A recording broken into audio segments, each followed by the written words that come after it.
नमस्कार देवी और सज्जनों, मेरा नाम है मुकुल देव वृक्षपति। आप लोग लाइव टाइम्स टीवी देख रहे हैं और इस समय पर आप लोगों के बीच में हिमाचल प्रदेश का मॉर्निंग बुलेटिन हिमाचल की बात लेकर हम आए हैं।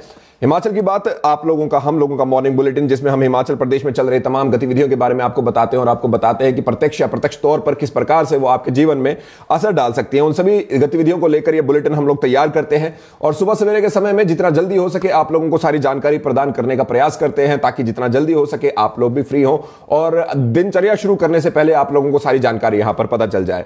तो इससे पहले कि हम लोग आगे बढ़े, आप लोगों से हमेशा की तरह एक रिक्वेस्ट यहां पर अवश्य रहेगी कि जितना ज्यादा हो सके स्ट्रीम को जरूर शेयर करें, लाइक करें और कमेंट के माध्यम से अपने विचार अवश्य रखें, क्योंकि आप लोगों के विचार रखने से और लोगों तक भी यहां पर जो सरकार है उन तक भी ये बात पहुंचती है और आप लोगों की बात भी यहां पर रहती है। दूसरी बात, ये जनतंत्र में सबसे बड़े आप हैं, जनता है और जनता के विचार बहुत महत्वपूर्ण है, पहली चीज। और लाइक लगातार करते रहे। अगर आप कुछ नहीं कर सकते, कमेंट नहीं कर सकते, तो लाइक लगातार करते रहें और शेयर करें, 3-4 बड़े ग्रुप्स में शेयर करें और जितना ज्यादा हो सके अपनी बातचीत यहां पर अवश्य रखें। तो चलिए जी, शुरू करते हैं हिमाचल की बात, हिमाचल का मॉर्निंग बुलेटिन, हिमाचल की बात आम जनता के साथ, मुकुल देव वृक्षपति के साथ। तो चलिए शुरुआत करेंगे हम यहां पर आज की इस बुलेटिन का पूर्व मुख्यमंत्री प्रेम कुमार धूमल जी से, जिन्होंने यहां पर हमीरपुर में भारतीय जनता पार्टी की कार्यकारिणी की बैठक में यह कहा है कि भारतीय जनता पार्टी देने वाली और कांग्रेस छीनने वाली पार्टी है। उनके इस बयान के काफी मतलब निकलते हैं, लेकिन फिर भी यहां पर ज्यादा उसके डिटेल्स में नहीं जाएंगे। आप लोगों को बता दें कि लगातार यहां पर हमलावर जो विपक्ष है वो हमेशा रहता है सरकार पर, और उसी के कड़ी में ये एक और बात यहां पर निकल के आई है कि भाई एक और यहां पर बयान यहां पर आया, लेकिन क्योंकि पूर्व मुख्यमंत्री द्वारा दिया गया है तो ऐसे में, और एक वरिष्ठ नेता भी है हिमाचल प्रदेश के, ऐसे में ये बयान अपने आप में बहुत मतलब रखता है। तो यहां पर आप लोगों को बता दें कि हिमाचल प्रदेश के पूर्व मुख्यमंत्री प्रेम कुमार धूमल जी कार्यकर्ताओं से आह्वान किया है कि वो सुस्ती छोड़कर फिर से काम में जुट जाए। शुक्रवार की बात करें तो वहां पे हमीरपुर में पार्टी के जिला स्तरीय जो बैठक थी उसके सदस्यों को वो संबोधित कर रहे थे। उन्होंने कहा कि गलतियां करने वालों को माफ कर देना चाहिए, लेकिन उससे सीख लेकर बेहतर काम करने की दिशा में आगे बढ़ जाना चाहिए। और उन्होंने सबको जैसे कहा है कि भाई सुस्ती छोड़कर फिर से काम में जुट जाइए। सीधी सी बात है, वो यहां पर आने वाले चुनावों की बात कर रहे हैं, जो लोकसभा के चुनाव आने वाले हैं 1 साल के भीतर। और उन्होंने यहां पर यह भी कहा है कि जब यहां पर 98 में देश और प्रदेश में फिर से भारतीय जनता पार्टी की सरकार बनी थी, तब तत्कालीन रेल मंत्री जो थे नीतीश कुमार से मिलकर इस रेलवे लाइन पर काम शुरू करवाया गया था। और उसके बाद रेलवे लाइन पूरे देश के 11 ट्रेनें उस पर चलती हैं। ये बात हो रही है देश की चौथी वंदे भारत ट्रेन की, जहां पर में ये शुरुआत की गई है। और हिमाचल प्रदेश की बात करें और उसके लिए 1902 करोड़ रुपए का प्रावधान किया गया है। उन्होंने जो हार से मायूस हुए हैं यहाँ पे भारतीय जनता पार्टी के कार्यकर्ता, उनको यहाँ पर प्रेरणा दी है और उन्होंने मन बड़ा करके गलतियों से सीखने की बात यहाँ पर कही है। उन्होंने यहाँ पर बैठक में यह भी बार बार कहा है कि भाई हिमाचल प्रदेश की बात करें या पूरे भारत की बात करें, यहां पर भारतीय जनता पार्टी जो है वो देने वाली सरकार है और कांग्रेस उसको छीनने वाली सरकार है। तो एक तरह से उन्होंने यहां पर एक बार फिर से जो हिमाचल प्रदेश की जो कांग्रेस की सरकार है उस पर यहां पर हमला बोला है। लेकिन फिर भी, जैसे कि मैंने पहले भी कहा कि विपक्ष का काम हमेशा ये रहता है कि सरकार के ऊपर जो सरकार यहां पर गलती करे उसके ऊपर भी कहना उनका रहता है, और दूसरा उनका यह भी रहता है कि भाई कोई इस तरह का कार्य कोई भी सरकार जो ताकत में है वो नहीं करे जो यहां पर जन विरोधी हो। बहरहाल ये अब इसे इस तरह से देखा जाए कि भाई एक तरह से 2024 में आने वाले जो हमारे लोकसभा के इलेक्शंस है उसके लिए यहां पर अब तैयारियां एक तरह से शुरू हो चुकी हैं। कोई भी उसको यहां पर हल्के में नहीं लेगा, ये सीधी सी बात है। अब देखना है कि क्या आगे होने वाला है। बहरहाल आप सभी लोग जो यहां पर जुड़े हैं, आप लोग इस बयान के बारे में क्या सोचते हैं वो अपने कमेंट्स के माध्यम से जरूर बताएं कि क्या आपके हिसाब से भी भारतीय जनता पार्टी देने वाली और कांग्रेस छीनने वाली पार्टी है। आप लोगों को क्या लगता है कमेंट के माध्यम से बताएं और वीडियो को जितना ज्यादा हो सके शेयर अवश्य करें। इसके साथ अगली खबर की ओर आपको लेकर चलते हैं। अगली खबर हम आप लोगों के बीच में लेकर आए हैं कि हिमाचल प्रदेश में 18 कॉलेजों पर यहां पर ताला लटक सकता है। यहां पर शिक्षा विभाग की जो एक रिपोर्ट है उसमें खुलासा हुआ है कि 5 ऐसे कॉलेज हैं जिसमें एडमिशन पूरी तरह से 0 है और 13 कॉलेज में स्टूडेंट्स जो हैं वो बहुत कम है। और ऐसे कॉलेजेस को यहां पर हिमाचल प्रदेश की सरकार जो है बंद करने के मूड में यहां पर दिख रही है। यहां पर आपको लोगों को पहले ही बता दें कि पहले हमारे बीच में यहां जो आप लोगों को बताएं कि भाई शिक्षा विभाग की एक बातचीत पहले भी हुई थी। शिक्षा विभाग ने यहां पर पहले साफ किया था, मंत्री महोदय ने उसका बैठक का जो है अध्यक्षता की थी, जहां पर यह साफ हो गया था कि भाई जो हमारे बीच में ये सारी चीजें हैं, जो जहां पर हम इन तरह की चीजों की बात करते हैं, वहां पर उन्होंने ये क्लियर किया था कि जहां पर एडमिशंस नहीं है उन कॉलेजेस को वहां पर खोलने का कोई औचित्य नहीं है। जहां पर कम से कम बच्चे पढ़ रहे हैं वहां पर भी कोई वो जो कॉलेजेस हैं वहां पर चलाए रखने का कोई औचित्य नहीं है, और इस वजह से यहां पर यह निर्णय लिया जा सकता है कि भाई ये कॉलेज जो है ये बंद कर दिए जाए। तो उसी कड़ी में कौन कौन से कॉलेजेस हैं वो भी आप लोगों को बताते हैं। तो होता यह है कि भाई सरकार अपनी ओर से, जो भी सरकार है वो मंशा उनकी अच्छी रहती है कि भाई हम लोगों के लिए कॉलेजेस खोलेंगे, उनको शिक्षा यहां पर अच्छे से प्रोवाइड करने का प्रयास करेंगे। लेकिन शिक्षा अच्छे से प्रोवाइड करने में भी वहां पर कॉलेज को चलाने के लिए भी कुछ व्यय होता है, खर्च लगता है, और वो खर्च तभी पूरा हो सकता है जब वहां पे एडमिशंस हो, वहां पे बच्चे आए, और उसी के बाद वो व्यय करने का कोई यहां पर लॉजिक निकलता है। लेकिन अगर वो लॉजिक नहीं निकले, अगर वो व्यय नहीं हो, तो यहां पर जो सरकार है वो बंद करने की बात यहां पर कर भी सकती है, और यहां पर बंद हो भी सकते हैं। तो हम 18 कॉलेजेस की यहां पर बात कर रहे हैं, कौन कौन से वो 18 कॉलेजेस वो भी आप लोग सुन लीजिए। तो हिमाचल प्रदेश में ये 18 कॉलेजेस जिसमें बहुत कम बच्चे हैं, और उसके साथ साथ हमारे बीच में या तो बिल्कुल बच्चे नहीं हो, उस तरह की बात यहां पर होंगे। इसमें गलोड़ हमीरपुर के कॉलेज में 10 बच्चे पढ़ते हैं, बाल सीना कॉलेज में 20 बच्चे पढ़ते हैं, मंडी के पंडो में 21 बच्चे पढ़ते हैं, सोलन के ममलीग में 5, नूरपुर के बरांडा करके जगह है वहां पे 6, इसमें सिरमौर के स्तोन में 11, सोलन के बरुणा में 35, स्वारघाट में 20, चंबा के मसरूंड में 28, कोटला में 1, चड़ीहार में 12, बागा चुनोगी में 3, जगत सुख कॉलेज में 4 स्टूडेंट्स ने केवल एडमिशन ली है। और इन्हीं 4 स्टूडेंट्स के, इतने कम स्टूडेंट्स की वजह से यहां पर जो हमारे बीच में है ये जो अब ये कॉलेजेस हैं इनको बंद करने पर यहां पर निर्णय लिया जा सकता है। आपको बता दें, शिक्षण संस्थानों को डिनोटिफाई नहीं किया गया है। ऐसे में शिक्षा विभाग की रिपोर्ट तलब की गई थी, रिपोर्ट तैयार कर ली गई है शिक्षा विभाग के द्वारा। अब सरकार इस पर निर्णय लेगी कि भाई इन्हें बंद करना है, मर्ज करना है, या क्या करना है। आप लोगों को यह बता देते हैं कि पिछली सरकार ने हमारे बीच में चुनावी साल में यानी कि 2022 में 23 डिग्री कॉलेज खोले हैं, और इसमें 5 कॉलेज ऐसे हैं जिसमें स्टूडेंट्स ने एडमिशन ही नहीं ली। इसमें शिमला जिला का जलोग और सिंगला के कॉलेज हैं, हमीरपुर के लुमड़ू में कॉलेज है, सोलन में, चंडी में और करसोग में, पांगड़ा में 0 एडमिशन है। तो इन कॉलेजेस में और जिनमें बहुत कम एडमिशंस हैं वो भी हमने आप लोगों को बता दिए। इन कॉलेजेस को यहां पर बंद किया जा सकता है। एक तरह से यहां पर जो अननेसेसरी खर्चा यहां पर हो रहा है उनको चलाने के लिए उनको देखते हुए किया जा सकता है। तो आने वाले समय में ये क्लियर होगा कि भाई कब किया जाएगा या किया जाएगा या नहीं किया जाएगा। आप लोग क्या कहते हैं कि भाई ऐसे कॉलेजेस जहां पर एडमिशन 0 के बराबर है, या फिर ऐसा कहें कि या फिर है ही नहीं, उनको क्या बंद कर देना चाहिए, मर्ज कर देना चाहिए? आप लोगों का क्या कहना है अपने कमेंट्स के माध्यम से बताइए। वीडियो को शेयर जरूर कीजिए, 3-4 बड़े ग्रुप्स में कर दीजिए, और लाइक का बटन लगातार यहां पर दबाते रहिए। ये मेरा आग्रह भी रहता है, क्योंकि सुबह सवेरे कुछ ही लोग जागे होते हैं, आप नंबर भी देख सकते हैं, और लाइक का बटन लगातार दबाते रहें। ये तो मैं आप लोगों को हमेशा कहता ही हूं। एक लक्ष्य लेकर चलते हैं हम 100 लाइक्स का, अभी हम 40 पर है, 100 लाइक्स का लक्ष्य लेकर यहां पर चलते हैं। सावधान ये भी हो जाइए कि भाई देखिए, कॉलेजेस तो बंद करना यहां पर ऑब्वियसली एक फाइनेंशियल डिसीजन रहेगा कि अगर यहां पर एडमिशन नहीं हो रही है तो कॉलेजेस को बंद करने की बात यहां पर बनती है। लेकिन कम बच्चे हैं तो भी बनती है, मर्ज करने की बात भी बनती है। वो तो सरकार ने निर्णय लेना है। आप क्या समझते हैं उसके बारे में मैंने आप लोगों को जैसे कहा कि कमेंट के माध्यम से बताएं। लेकिन उसी के साथ साथ आप सावधान हो जाइए, क्योंकि हिमाचल प्रदेश में 2000 के नकली नोट चलने का यहां पर प्रचलन सामने आया है। पुलिस ने इसके लिए एडवाइजरी भी जारी की है, और ये मामला कहां पर देखने को मिल रहा है हमारे बीच में? 2 जगह पर, कांगड़ा जिला के बैजनाथ में 2 जगह पे यह मामला देखने को मिला है, और पुलिस ने मौके पर जाके कार्यवाही भी की है।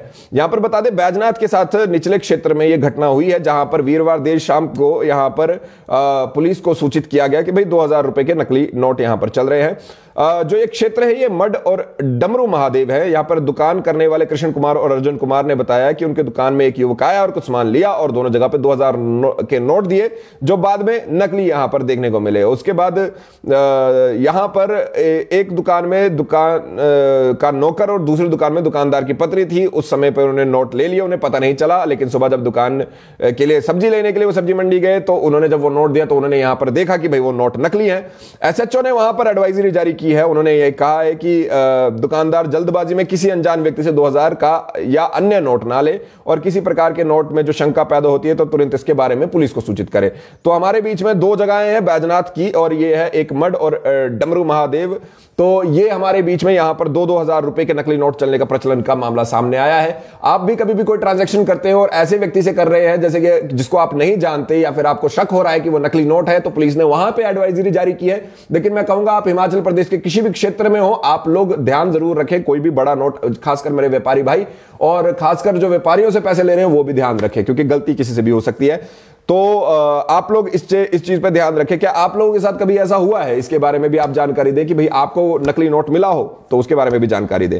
हिमाचल प्रदेश के मुख्यमंत्री सुखविंदर सिंह सुक्खू जी यहां पर केंद्रीय पर्यटन मंत्री से मिले हैं, उनसे लैंड ट्रांसफर प्रक्रिया को आसान करने का सुझाव उन्होंने दिया। अपने हाईकमान में राहुल गांधी जी से भी मिले, जो यहां पर फ्रेश आउट ऑफ भारत जोड़ो यात्रा भी करके आए हैं। यहां पर जो केंद्रीय पर्यटन मंत्री जी कृष्ण रेड्डी है, उनसे मुलाकात मुख्यमंत्री सुखविंदर सिंह सुक्खू जी ने की। उन्होंने केंद्र सरकार को प्रदेश में निवेश को बढ़ावा देने के लिए और हिमाचल में लैंड ट्रांसफर की प्रक्रिया को आसान बनाने का सुझाव यहां पर दिया है। उन्होंने कहा है कि भूमि हस्तांतरण की जो प्रक्रिया है और पर्यटन उद्योग स्थापित करने के लिए जो अन्य आवश्यक औपचारिकताएं उनको आसान बनाने संबंधी एक विस्तृत और व्यापक जो प्रेजेंटेशन है वो तैयार करें, ताकि इस क्षेत्र से अधिक निवेश को आकर्षित किया जा सके। और उन्होंने केंद्रीय मंत्री को हिमाचल आने के लिए आमंत्रित भी किया। आप लोगों को बता दें कि काफी ज्यादा क्षेत्रों को उन्होंने ये जो योजना है जिसमें जो उसमें जोड़ने की बात की है, जिससे पर्यटन को बढ़ावा यहां पर मिले, और उसी के साथ धौलाधार श्रृंखला में टेंट सिटी का यहां पर निर्माण करने की भी यहां पर बात की गई है। इस टेंट सिटी की क्षमता 200 से अधिक कमरों की होगी और इसमें सारी सुविधाएं यहां पर दी जाएंगी। पर्यटन को बढ़ावा देने में ये सहायक होगा और कांगड़ा हवाई अड्डे का विस्तार जल्द पूरा किया जाएगा, ऐसा भी यहां पर कहा गया। आपको बता दें कि 25 पर्यटन क्षेत्रों को वाइब्रेंट विलेज के रूप में यहां पर डेवलप करने की यहां पर बात हुई है, और उसी के साथ साथ आधुनिक सुविधाएं यहां पर पर्यटकों को उपलब्ध करवाई जाएगी। इसी के साथ साथ आप लोगों को यह भी बता दें कि मुख्यमंत्री जी यहां पर राहुल गांधी जी से भी मिले, और यह औपचारिक एक मुलाकात थी, शिष्टाचार वाली मुलाकात थी। अपनी सरकार का फीडबैक उन्होंने दिया, और उसी के साथ साथ प्रदेश मंत्रिमंडल विस्तार और बोर्ड के अध्यक्ष और उपाध्यक्ष के जो निगम और बोर्ड है उनकी नियुक्तियों को लेकर भी चर्चा यहां पर की। अभी भी आप लोगों को बता दें कि 3 लोगों को यहां पर मंत्रिमंडल में शामिल किया जाना है, और ये जो 3 लोग हैं ये कौन होंगे? देखिए, कांगड़ा कह रहा है हम सबसे बड़ा जिला है, हमें भी एक मंत्री और मिलना चाहिए। उसी के साथ साथ बिलासपुर से धर्माणी जी जो है वो काफी ज्यादा क्लोज माने जाते हैं मुख्यमंत्री जी के, और काफी ज्यादा जगह पर और भी यहां पर चांसेस। तो किसको यह मौका मिल सकता है, खैर सब ही बताएगा। आप लोग इसके बारे में क्या सोचते हैं, मंत्रिमंडल में किस किस को जगह मिलनी चाहिए, कमेंट के माध्यम से अपने जरूर बताएं। और हां, जैसे कि मैं लगातार आप लोगों को कह भी रहा हूं, हम लोगों ने 100 लाइक्स का लक्ष्य रखा है, अभी हम 70 के आसपास पहुंचे। जल्दी जल्दी लाइक करके 100 पहुंचा दीजिए, अगला लक्ष्य भी यहां पर तैयार रखते हैं। और लाइक हमारे पास इस समय पर 2 हैं, हम लोग 20 लाइक का लक्ष्य, 10 लाइक का लक्ष्य रखते हैं, 10 लाइक का लक्ष्य रखते हैं, उसे जल्दी शेयर का लक्ष्य रखते हैं। तो बड़े बड़े ग्रुप्स में अपने टाइमलाइन पे जल्दी जल्दी शेयर कर दीजिए। 10 शेयर यहां पर होना चाहिए, और 100 के आसपास हम लाइक के लिए यहां पर लक्ष्य लेकर चले हैं। इसके साथ हिमाचल हाईकोर्ट ने एक तीखी प्रक्रिया यहां पर दी है। हेड कांस्टेबल विनोद कुमार की एक याचिका वहां पर लगाई थी कि स्थानीय कांग्रेस नेता के निर्देशों के बाद विभाग ने उन्हें ट्रांसफर पॉलिसी के विरुद्ध उनका ट्रांसफर किया है। उसके ऊपर यहां पर एचपी हाईकोर्ट ने बोला है कि राजनीतिक हस्तक्षेप से हुआ जो तबादला है उस पर रोक लगाते हैं, और सचिव और डीजीपी और एसपी से जवाब यहां पर तलब किया है।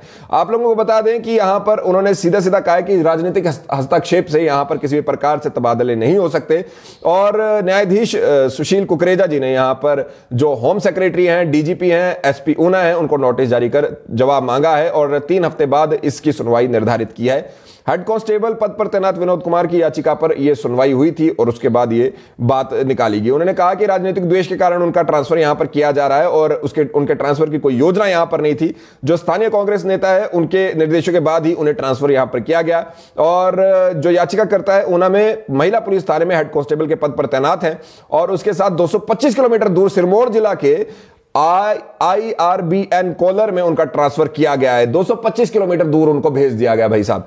और जो उन्होंने कहा है कि भाई ये कांग्रेस नेता के बोलने पर हुआ है, और उन्होंने कहा है कि तबादला प्रताड़ित करने के लिए किया गया है, और आरोप यह भी लगाया है कि याचिकाकर्ता की जगह किसी भी कर्मचारी को स्थानांतरित नहीं किया गया, मतलब वहां पर भाई किसी और को भी ट्रांसफर किया जा सकता है। राजनीतिक द्वेष के करके उन्होंने यहां पर याचिका लगाई थी। हाईकोर्ट ने कहा है रुक जाइए, आप कहीं नहीं जाएंगे, 225 किलोमीटर दूर तो बिल्कुल भी नहीं जाएंगे। और उन्होंने यहां पर गृह सचिव से बात कर ली, डीजीपी और उसके साथ एसपी ऊना, इन तीनों से जवाब यहां पर तलब किया है, और 3 हफ्ते अगर मैं गलत नहीं हूं तो उसके ये हमारे बीच में उस पर कार्रवाई यहां पर होगी। तो एक बड़ी बात रहती है, बहुत जगह पे हमें देखने को मिला है कि जो कोई भी सरकार हो वो यहां पर राजनीतिक हस्तक्षेप उनका रहता है, ट्रांसफर्स के बीच में, आप उसके बारे में क्या सोचते हैं और क्या आप लोगों में से कभी कोई उसका शिकार हुआ है? कमेंट के माध्यम से जरूर बताएं और लाइक करें लगातार, जितना ज्यादा आप कर सकते हैं लाइक का बटन लगातार दबाते रहें और उसके साथ कमेंट के माध्यम से अपने विचार भी रखें और शेयर जरूर कीजिए, जितना मैं लगातार आपको कह रहा हूं। ज्यादा समय आप लोगों का मैं सुबह लेता नहीं हूं क्योंकि सबको तैयार होना है, ऑफिस जाना है, दुकानों पे जाना है, अपने अपने धंधों पे जाना है, लेकिन उसी के साथ साथ खबरें भी जरूरी हैं, तो ये बताना भी जरूरी है। आप लोगों को एक और बात बता दें, ठियोग में एक बहुत दुखद घटना हमारे बीच में सामने आई है, जहां पर एक आंगनवाड़ी कार्यकर्ता को डंडे से पीटकर उनको मार दिया गया। आप लोगों को बता दें, ये जो आंगनवाड़ी केंद्र है ये है बलग में है और कोट है ये जगह का नाम, और बलग में ये है, और ये करीब 12 बजे आंगनवाड़ी कार्यकर्ता रीना पत्नी है, ये बारियाराम निवासी है, सांदल तहसील ठियोग की। ये आंगनवाड़ी यहां पर आप लोगों को इसके बाद बता दें कि यहां पर क्या हुआ है, इनको डंडे से मारकर जो यहां पर पीटकर हत्या करने का मामला सामने आया है। गुरुवार दोपहर की यह घटना है और कार्यकर्ता और सहायिका केंद्र में थी। इस बीच आरोपी मौके पर पहुंचकर इस घटना को अंजाम दिया। घायल अवस्था में उन्हें उपचार के लिए आईजीएमसी शिमला पहुंचाया गया, लेकिन उस दौरान उपचार के दौरान ही महिला ने दम तोड़ दिया। पुलिस ने आरोपी के खिलाफ हत्या का केस दर्ज किया है और जांच में पता चला है कि आरोपी पिछले महीने ही तेजधार हथियार से हमला करने के केस में 3 साल की सजा काट चुका है। पुलिस मामले की यहां पर जांच कर रही है और उसके साथ ही आप लोगों को बता दें कि यहां पर हुआ ये कि भाई वो आए, उन्होंने यहां पर मारा। आपको बता दें आरोपी जो है, इनका नाम राजेश है, ये हमारे बीच में निवासी है, बलिया ट्याली के जो ये निवासी है, केंद्र में दाखिल हुए बिना कुछ कहे ही इन्होंने रीना पर डंडे से प्रहार करना शुरू कर दिया। इस पर बिंदी देवी जो उनके साथ में सहायिका थी वो जोर जोर से चिल्लाना शुरू किया। इसके बाद आसपास के लोग मौके पर पहुंचे, लेकिन उस समय तक महिला लहूलुहान होकर गिर चुकी थी और आरोपी फरार हो चुके थे। और उसी के बाद यहां पर उनको आईजीएमसी लेकर जाया गया। आईजीएमसी में लेकर तो जाया गया, लेकिन उपचार के दौरान शाम के समय उन्होंने दम तोड़ दिया। प्रारंभिक जांच में पता चला है कि आरोपी राजेश कुमार तेजधार हथियार का हमला करने के एक केस में 3 साल की सजा काटकर 26 जनवरी को रिहा होकर आया था और पुलिस ने इस संबंध में हत्या का केस दर्ज कर छानबीन शुरू कर दी है और हत्या से जुड़े तथ्यों को एकत्रित करना शुरू कर दिया है। आप लोगों को बता दें आरोपी को पुलिस ने गिरफ्तार कर लिया है और पुलिस केस की छानबीन यहां पर कर रही है। तो देखिए कितनी अजीब सी बात है, एक आंगनवाड़ी कार्यकर्ता को और कितनी बर्बरता से किया गया होगा। एक डंडे से इतना पीटा गया कि उनकी मौत ही हो गई, आईजीएमसी में जाके उनकी मौत हुई। लेकिन फिर भी एक बहुत बड़ी बात यहां पर रहती है और हिमाचल जैसी देवभूमि में इस तरह की बात होना एक अपने आप में प्रश्न चिन्ह है। आप लोगों से फिर से अनुरोध रहेगा कि स्ट्रीम को जरूर शेयर कीजिए, जितना ज्यादा हो सके 3-4 बड़े ग्रुप्स में कर दीजिए और लाइक का बटन अवश्य दबाएं, जितना ज्यादा हो सके दबाएं। हम 100 लाइक का लक्ष्य लेकर चले हैं, हम 92 पे पहुंचे हैं और उसी के साथ कमेंट के माध्यम से अपने विचार अवश्य रखें। अगर आप शिमला जिला के जो हमारे बीच में नगर निगम है वहां पर कुत्ते रखने चाहते हैं तो आप लोग ये आदेश जरूर यहां पर पालन करें, लेकिन नहीं तो आपको बहुत ज्यादा बड़ा मुआवजा देना पड़ सकता है, बहुत बड़ा आप पे कार्रवाई बरती जा सकती है। यहां पर नगर निगम ने पालतू कुत्तों के रजिस्ट्रेशन को कराने के निर्देश जारी किए हैं। आदेशों के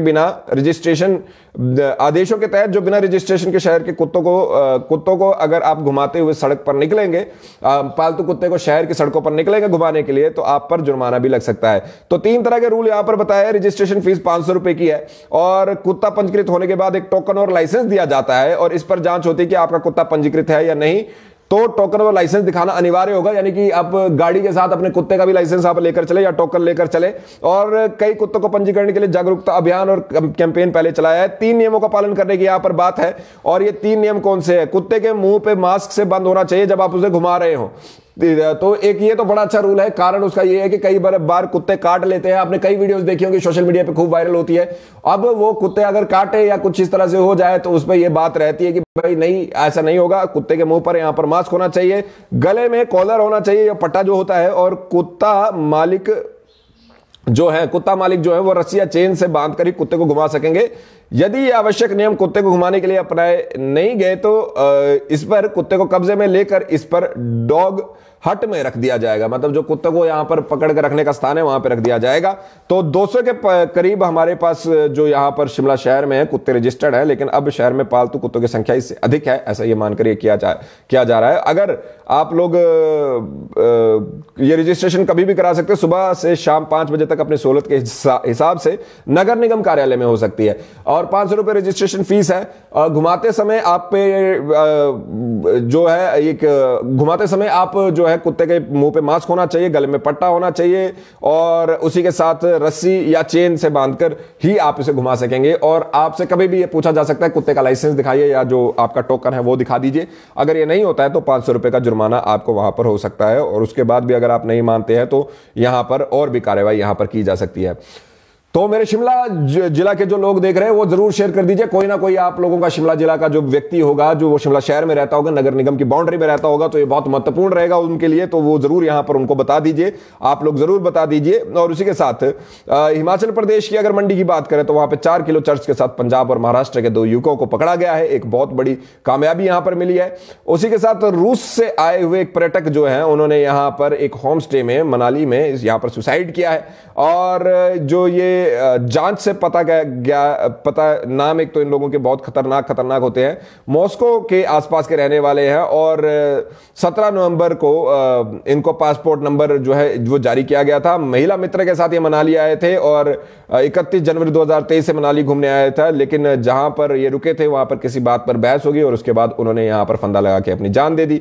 उसी के साथ साथ मंडी से करसोग आ रही एक निजी बस दुर्घटनाग्रस्त हुई, उसमें 5 घायल हुए हैं। शुक्रवार को करीब 7 बजे अनियंत्रित होकर वो सड़क किनारे निर्माणाधीन भवन के साथ टकरा गई और हादसे के समय 22 सवारियां इस पर थी, उनमें से 5 यहां पर घायल हुए हैं, लेकिन कोई बड़ी वो यहां पर नहीं हुई, कोई मिसहैपनिंग बहुत ज्यादा बड़ी यहां पर नहीं हुई। और उसी के साथ साथ एक जो बहुत महत्वपूर्ण यहां पर खबर है, शायद मैं बहुत लेट इसको पढ़ रहा हूं, वो ये है कि हिमाचल प्रदेश में जो हमारे बीच में सरकार है, एक तो उन्होंने यहां पर पहले हमारे बीच में जो फंड जारी होता है विधायकों को, वो जनवरी में जारी होना था, विधायक निधि, वो अभी तक जारी नहीं हुई है।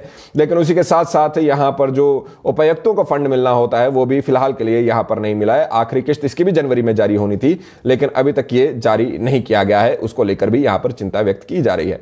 तो आप सभी लोग जो यहां पर जुड़े, आप सभी लोगों का जुड़ने के लिए बहुत बहुत धन्यवाद। आपने जिन्होंने स्ट्रीम शेयर किया उनका तो स्पेशल धन्यवाद आप सभी। और जी अब सुबह सुबह आप लोग नई न्यूज क्या सुन सकते हैं, जिन्होंने भी ये कमेंट किया, मैं नाम तो यहां पे पढ़ नहीं पा रहा हूं क्योंकि होता यही है कि पिछले एक आधे दिन के पीछे की न्यूज ही हम आप लोगों को सुना पाते हैं और उसमें सुबह सुबह कोई नई न्यूज आ नहीं पाएगी आप, क्योंकि जितने भी आप न्यूज देखेंगे वो सारी आप लोगों को पहले ही हो चुकी होती है। मैं यहां पर सिर्फ जिन लोगों ने वो न्यूज नहीं पकड़ी होती है वही न्यूज आपको बता पाता हूं। अब मेरे पास यही स्पॉट है, मैं क्या कर सकता हूं मेरे भाई। बहरहाल आप लोग जुड़ते हैं और आप लोग जुड़ के यहां पर शेयर करते हैं, बहुत बहुत धन्यवाद आपका। इस वीडियो को जितना ज्यादा हो सके शेयर अवश्य करें, लाइक का बटन अवश्य दबाएं जितना ज्यादा हो सके और कमेंट के माध्यम से अपने विचार अवश्य व्यक्त करें। उसी के साथ लाइव टाइम्स टीवी के पेज को लाइक करके फॉलो करना ना भूलें और फॉलो करके बेल आइकन अवश्य दबाएं। देवी और सज्जनों, मेरा नाम है मुकुल देव वृक्षपति। आप मुझे फेसबुक, इंस्टाग्राम, ट्विटर पे फॉलो कर सकते हैं मुकुल देव वृक्षपति के नाम से। और कोई मुद्दा है तो 9882837038 पे आप मुझे व्हाट्सएप के थ्रू यहां पर कांटेक्ट कर सकते हैं। देखते रहे लाइव टाइम्स टीवी। जय हिंद, जय भारत, जय हिमाचल।